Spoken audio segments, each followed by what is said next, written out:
High temperatures and high tolls. Did we beat the heat in France? And a breakfast that bugs me. And then we try to cool off in Calais. But how many vets did we have to see? We're Casey, Rodney, and Salsa. Currently, we're traveling through Europe, navigating the Schengen Shuffle in our motorhome, Holland. We are sharing real travel life highs and the happy detours along the way. Please hit the subscribe button, give us a thumbs up, make sure you bookmark our webpage, and follow us on Facebook at Empty Nest Adventures TV. Welcome back to Empty Nest Adventures TV. 100th video. 100. And Mother Nature decided to remind us that it was our 100th video by making the temperatures 100 degrees Fahrenheit, not Celsius. Oh my God. Yeah. So, and you probably remember that from the end of our last video when we were in northern Spain, that it was already getting hot. Yeah. And that continued. It was just getting hot. So it felt hot, but it was just getting hot. Yeah. And another thing you might remember from our other videos traveling through Europe is going from country to country is very much like going from state to state in the United States. Yep. There's like no border crossing or anything else until you get to France. Yep. And then there's a toll booth. Yep. So, and we'll talk about tolls because it's basically, we're talking about temperatures, tolls, and veterinarians in this video. Yeah. So another thing I want to mention is that our plan through France is what former motorcycle buddies that I've had in the past would call blue collar miles. So that's basically the miles that you just churn out to get to somewhere else. And that's what we expected for France. So on this trip through France, we had really low expectations. Yeah. I had the lowest of expectations and I'm still disappointed. We didn't figure we'd see a lot. We didn't figure we'd do a lot. We just thought we get there, get the dog to the vet, get what she needs, get on the channel to England. Yes. We were running low on time. We had just a couple weeks, so we thought, okay, time to get out. So our first stop in France was another camping car spot. Yep. This one didn't have any bathrooms or showers or anything. Nope. Did have electric, and it did have shade because it was in kind of a pine forest. Not enough shade. We did actually get outside and sit in our chairs for a little while. We had to. It got so hot. But yeah, it was still getting hot. So we just stayed there one night. The next morning, I think we went to a grocery store nearby and got some groceries and stuff, and continued heading up north through France. Still no break in the heat. In fact, I think it was probably even getting hotter. We had a hot lunch stop at a little rest stop off the side of the road. We tried to get some shade, but it was hot. And then we went to a parking spot, which was like a parking lot for an office building that I thought was closed. And I think Park for Night still thinks it's closed, but it's not closed. And we got there and we sat for maybe an hour or so, and we were just cooking. It was just way too hot. And at this point, I have the health problems, and at this point, I'm telling Rodney, I can't breathe very well. I'm not feeling very well, and so things are getting bad. So, and the dog's panting like crazy. Yeah, we're all panting. There's a picture of me, but I'm not going to put it up there because you don't want to see it. Let's just say pig sweat kind of a thing. So anyway. No shirt. Yeah. Hot. Not pretty. Even by French standards. So we found a little hotel that was nearby in the town that we were in, which was Leverne. Yeah. But it was all automated. You were supposed to do your reservation through the website, which I couldn't get in English. And it should have been a clue that there was absolutely no cars there. Yeah. And I mean, it is blazing hot. So anybody like us is out, you're going to head to a hotel. Yeah. That was... So we did find another hotel with a familiar name. We're not going to mention the name because of what we're going to talk about with this hotel. So we got there. We immediately turned the thermostat down in the tiny room. Yeah. As low as it could go. Very small hotel rooms. Didn't help a whole lot. No, we tried turning that thermostat down and to try and get, because it was cooler, but not cold. Yeah, because the setting said 5 degrees Celsius, which would be like 40 degrees Fahrenheit. It wasn't getting cold in the room. Yeah, it got, I would say cool, not cold. It was cooler, but not, it didn't feel air conditioned. At least what we're used to, air conditioning, blowing cold air. In addition to that, the room needed some repair. It had something messed up in one of the corners behind the curtain that was going on that wasn't fixed.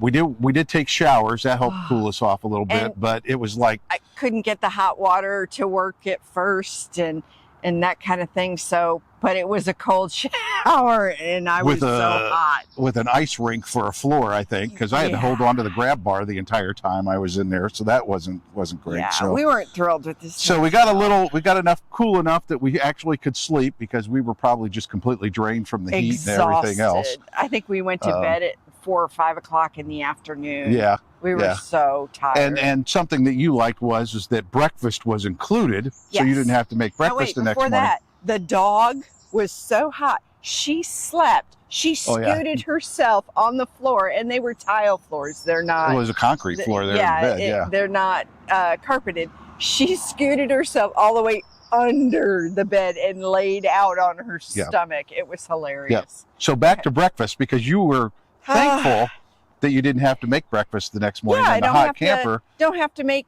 eggs and bacon in the hot camper. Oh, yay, we're going to get breakfast and at the hotel. And that didn't last long, did it? No, it did not. You want to tell them the first discovery? Oh, Lord. So they had the typical hotel buffet. So I got some bread and, a couple of things and scrambled eggs. Yeah, I decided to get some scrambled eggs and put them on my plate and got back to the table and sat down, and there was a black spot in it. Little extra protein. It was a big giant fly. Yeah. Yeah. She can't even stand to bring it up. So I'll move on to that, because please. We showed it to the staff that was there, who didn't seem like they didn't care a whole lot. Wasn't very concerned about it. Okay. And then when I went to get my food, the first plate I grabbed was still dirty, still had egg residue left on it. So at that point, I finally got a clean plate and put a few things on the plate and went to get a fork. And the first 3 or 4 forks that I got were also dirty. He was just pulling out forks and putting them laying aside. them on the table. I was just laying them out there for them, so they knew that they were dirty, I hope. And they seemed upset by that. Yeah. So she seemed upset that we were looking and wouldn't take the dirty plates and forks. And I think I ended up just eating with my fingers, because I know where they've been and know that they've been cleaned. So we just ate bread and butter for the most part. It was So we left there, and across the street where we had to go back to get back onto the tollway, there was a gas station that we were going to go to, but there was like a big event in northern Spain with rugby or something going on, and there were long lines at the gas station. They said something about that they were getting ready to raise the prices or start rationing or something. So people panicked, and there were long lines at the gas station. So we went ahead and skipped it, because we normally start looking for gas before we're even at a half a tank. Yeah. So that way we've got plenty of room. We don't ever run down, just... Yep. So the next place we went to was a campsite. Yep. Because we essentially kind of parked for a couple of nights, so we needed to take care of Cousin Eddie, which is always the short-term priority. So we went to Paradis Les Nobis, which is basically like a camping resort. A lot of what you would find in the United States. It had a restaurant, a pool, all kinds of things, laundry that we had. When we first got there, they told us to drive around, find a space, come back and tell them what space we parked in. Yeah. So we found a space kind of back by the river that was nice. It had some shade, so it could keep us We didn't go to the pool, even though I love pools and water.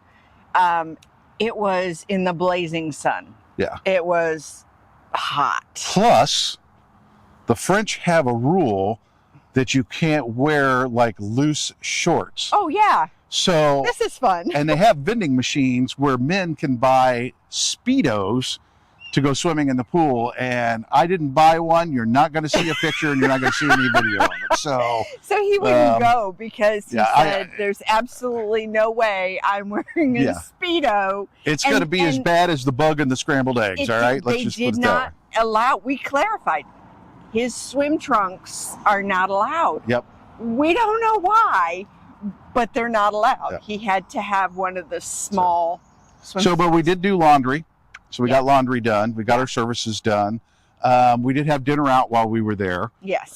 We had some burgers and you had a chicken sandwich, I think, and it comes with lots of French fries. Yes. So I guess we're in France. You get lots of French fries. No, everywhere's have fries. Yeah. So we just stayed there the one night. We got back on the road, heading toward our next place, which is going to be a parking spot again. Before we got off into the town to the parking spot, though, we had to stop at a toll booth to pay our toll. 45 euros now, for the 45 euros, but we had already paid like the day before. Yeah. We had paid like $30 in every time we stopped at a booth. It was $6-7. Yeah, I think we were probably up to 100 euros. Yeah. In tolls. In tolls to play out the 100 theme. It was amazing. Yep. So and the roads weren't that great. Yeah. So we stopped at this this place in this town called Gacy, I think it is pronounced. You can correct my Finch if you want. Most people are not afraid to correct, number one, my pronunciations or my geographical names of things. So, and this was a free parking lot that was in front of a castle. Mm-hmm. We didn't go into the castle. It was just too hot and we were just too tired to go. They were supposed to have services there. Yep. Because it was supposed to have like a place to drain the gray tank and the black tank and add water and stuff. We never found them. So didn't worry about it. Now the most annoying thing was there was church bells. Yes. But they were 25 minutes ahead of time. Yeah. So they were going off at like 8:35 and 9:35 and then they stopped. And then they were supposed to start again at 7 a.m., but they really started at 6:35 in the morning. So that woke us up early. That was another stop that was, it was hot. It was in the sun, and we had to get out the chairs and put them in there was like a park. Yeah, there's like a little park area, shade us. area, with picnic tables and stuff. And had to get the chairs out and sit on benches and stuff because it was just so hot. That parking lot got nearly full by the end of the night. We were not alone. Yeah, there were four. There was probably half a dozen of us sitting there that night. Yeah, so and everybody was just all sweating, melting. Yep.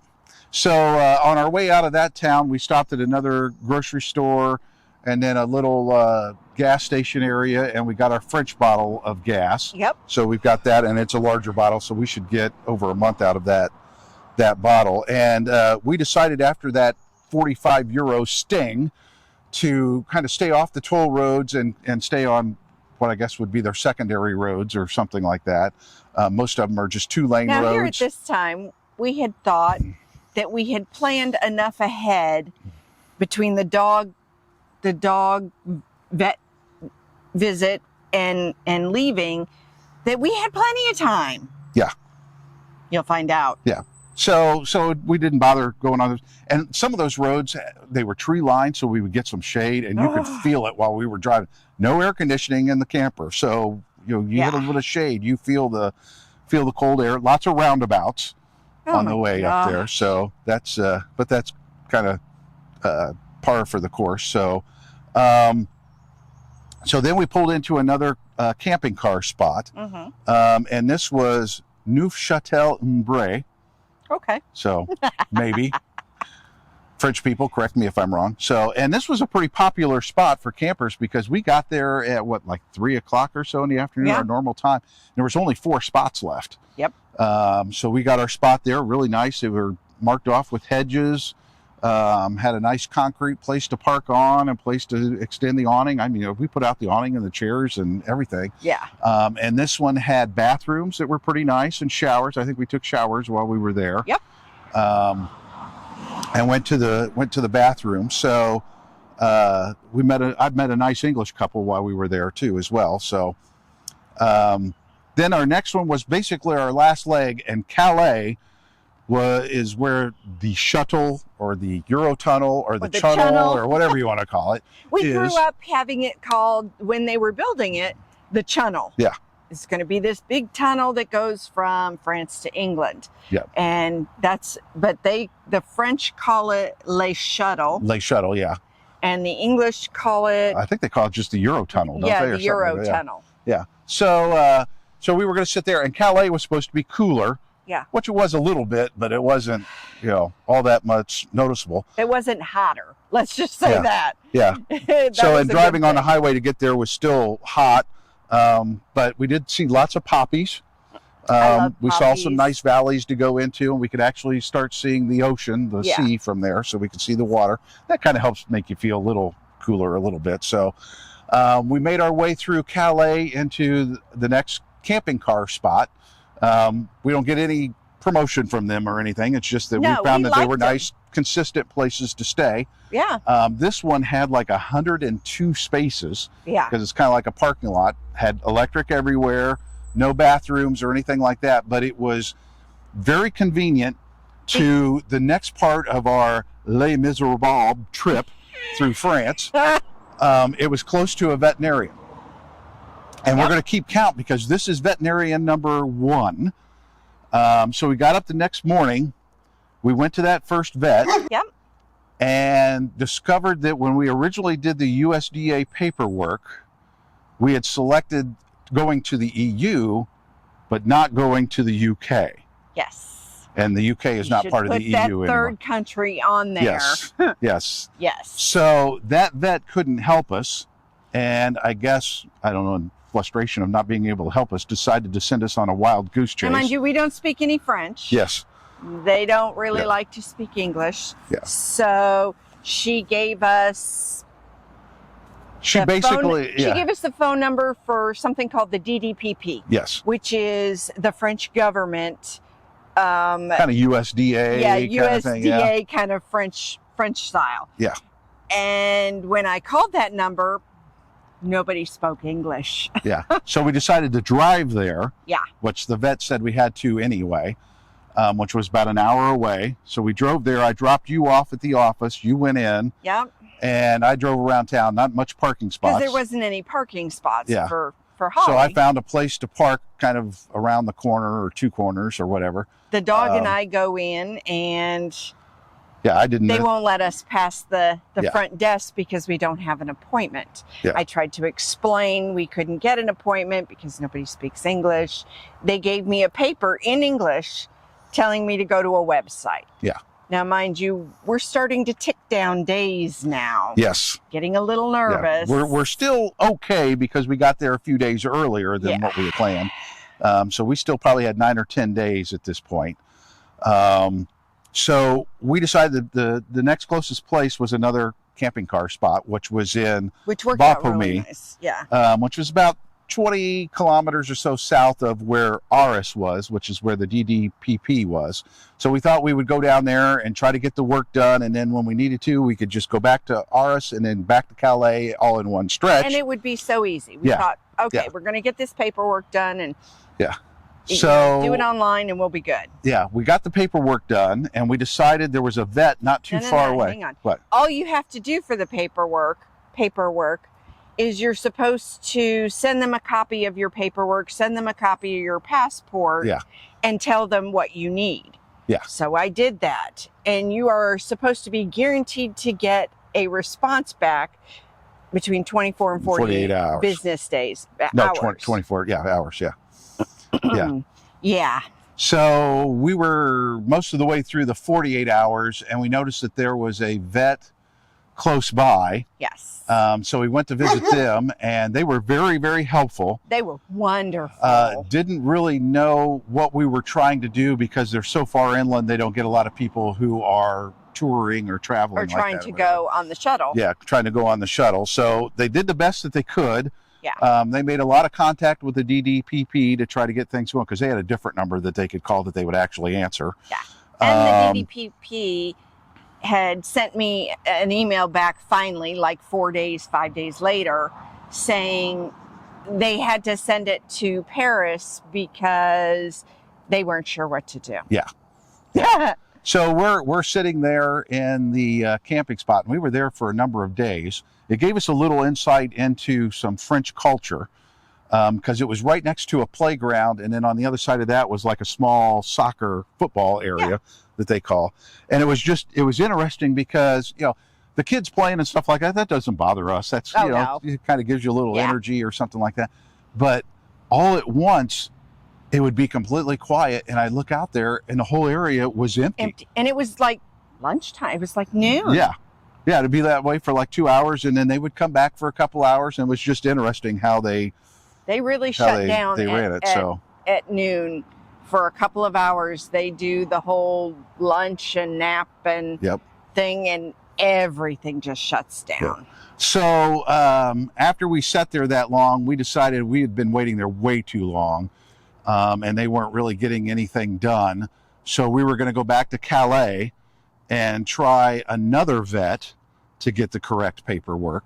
So, and I think while we were on our way back to Calais, you got the email from the DDP that said they can't do anything for us. Yeah, they said, "I'm sorry, you need to talk to Great Britain. There's nothing we can do for you." Yeah. We're down Thanks, France. Yeah, we're down to days we had before we have to leave. Yeah, less than 5 days. And easily. we want to take the dog, and they're saying, we can't help you. So so we got back to car camping Calais, take 2 for there. Yeah. And we went and found vet number 3, who seemed very confident that he could get us what we needed. Yep. So he went ahead and did the tapeworm, which you have to do before you go into England. You have to do that 5 days before. Yeah, you have only 5 days from the date you get it. Yeah. So now we're really on a clock. Yeah. But I mean, we were less than 5 days from our But you visa, also have to, it has to be 24 hours after the dog's taken it before you can actually leave. So you basically have 4 days to leave. But this vet told us to do something smart. Well, the vet and AI told us. So from that vet, we went over to the shuttle. And the first thing that you go through the shuttle, if you have an animal, is you go through the pet check. Yes. Before anything else, you go through the pet check. And so we were told that we could go through there and do like a pre-check to make sure everything that we had. So we pulled in there, and there were like four or five drive-through booths. We saw one that was empty, looked like a young girl that was there. We pulled up. Her name is Chloe. So if anybody from the shuttle service is listening, Chloe. 2 big thumbs up on Chloe. And we'll tell you why here in a second. So we handed her our paperwork, and she said, not going to happen. Nope. Not what you need. Nope. And she said, hold on a second. I have a vet that can give you what you need. Let me call them. So she's on the phone. English and French. Yeah. So she's on the vet number 4, 2 in one day. And she's talking to them. And then she wrote out notes for the vet in French. And gave it to me. And put them all back in our packet nice and neat with that note on top. And then told us, here's the address. Go straight there. They're waiting for you. And she gave me a paper. So I will, on my pet video, I will put up the paper that has any of the vets that you can use that they recommend, the shuttle recommends. And she also suggested that we go ahead and get Salsa's rabies booster, I guess, or since vaccine. we were going to go into Ireland. We were close to it anyway, She had like 35 days or something before the end. It was July 30th, so she had like 35 days. Yeah. And so, or more than that, 45 days. Yeah, it's like 6 weeks, I think, or something like that. But and she said, just go ahead and get it. It'll be in this paperwork, and you'll be safe when you go to Ireland. So. Yep. So we went to vet number 4. Yes. And in addition to getting the paperwork, which is basically we got the French equivalent of the USDA paperwork to go into the UK. Yes. So we should be all set for another year. It's Great Britain, but yeah. Yeah, Great Britain, UK, whatever. We found that there's a difference between that, by the way. Yes. So are we all set? Are we ready to go? Do we have everything that we need to go under the sea in the tunnel. And we're down to 4 days. Yeah, if that many, maybe. 4 days left on our passport. And we still have to wait 1 day because she just got worms. Yeah, she just got the tapeworm. So 3 days. In order to find out, if you haven't subscribed, you need to subscribe. Yes. And you need to hit that little alert bell to see if we actually got through everything we needed to and got on the shuttle. Or did we have a huge fine? Yes. So or not. That'll be our next Empty Nest Adventures TV.